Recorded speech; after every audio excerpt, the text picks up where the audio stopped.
भरधाव जाणाऱ्या कारनं उसाच्या ट्रॅक्टर ट्रॉलीला पाठीमागून धडक दिली. या धडकेनं झालेल्या अपघातात 5 जण जखमी झाले आहेत. यातील दोघांची प्रकृती चिंताजनक असल्याची माहिती मिळत आहे. सर्व जखमींना सोलापूर येथील एका खासगी रुग्णालयात उपचारासाठी दाखल करण्यात आला आहे. हा अपघात शनिवारी रोजी पहाटे 5:15 वाजता मोहोळ पोलीस ठाण्याजवळील ब्रिजवर झाला.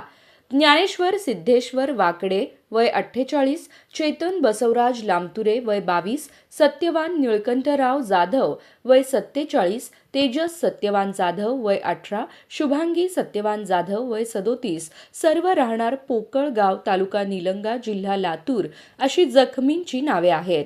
यातील ज्ञानेश्वर वाकडे व तेजस जाधव या दोघांची प्रकृती चिंताजनक असल्याची माहिती मिळत आहे.